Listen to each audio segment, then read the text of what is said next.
La compétence que je possède et qui constitue un atout majeur à ma candidature, c'est ma capacité à organiser mon temps de travail. Je sais jauger et identifier ma charge pour gagner en efficacité. C'est une compétence que j'ai développée au travers de mes expériences, notamment lors de mon dernier stage en cabinet de conseil, où je travaillais sur deux missions en parallèle, en plus de mon engagement interne au sein du cabinet. De ce fait, je devais absolument savoir m'organiser pour hiérarchiser mes tâches et les prioriser afin de tenir les délais des différents rendus et produire un travail de qualité. Pour organiser au mieux mes tâches, j'ai créé un document de suivi des actions dans lequel je les classais en fonction de leur importance, P0, P1 ou P2, leur échéance, court, moyen ou long terme, et une estimation de la charge, 1 jour homme, 0,5 jours homme, etc. Ensuite, j'ai essayé de les détailler en ajoutant les différents acteurs qui y prennent part, un descriptif de la tâche, le suivi de l'avancée, un commentaire et s'il y a des points d'intention à ajouter. Et quand j'édite mon document de suivi, l'une des premières cases que je remplis, c'est celle de l'évaluation de la charge pour une tâche donnée.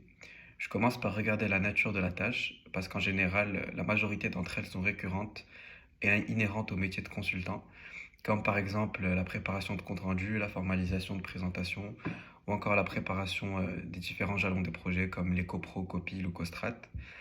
Sur ces tâches qui se répètent, c'est assez facile d'estimer la charge, mais c'est pas forcément le cas quand on a des tâches qu'on n'a encore jamais vues.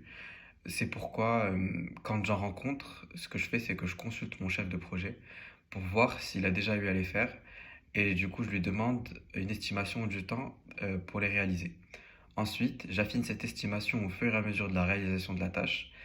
Et enfin, je documente un annuaire des tâches rencontrées dans lequel j'y décris toutes les tâches que j'ai pu rencontrer dans mes missions avec leur estimation de charge. Et du coup, ça me permet de m'y référer quand je dois à nouveau faire une de ces tâches sur une autre mission, par exemple. Du coup, toutes ces actions, elles me permettent d'identifier clairement les tâches à prioriser, mais également à donner de la visibilité à mon chef de projet sur les différents rendus. En fonction des différents jalons du projet, ce que je faisais, c'est que je reprenais mon document pour en extraire de manière régulière le suivi des actions urgentes et les points d'intention afin de les présenter sous forme de reporting. Euh, on sait que le consultant est souvent amené à travailler sur plusieurs projets en même temps. C'est pourquoi il se doit d'être capable de gérer au mieux sa charge de travail et remonter des alertes s'il voit que sa charge ne lui permet pas de rendre des travaux de qualité dans les temps. Du coup, c'est vraiment nécessaire de donner cette visibilité au chef de projet. À la fin de mon stage, quand j'ai eu mon feedback, moi c'était, on a eu un feedback avec tous les points positifs et points négatifs.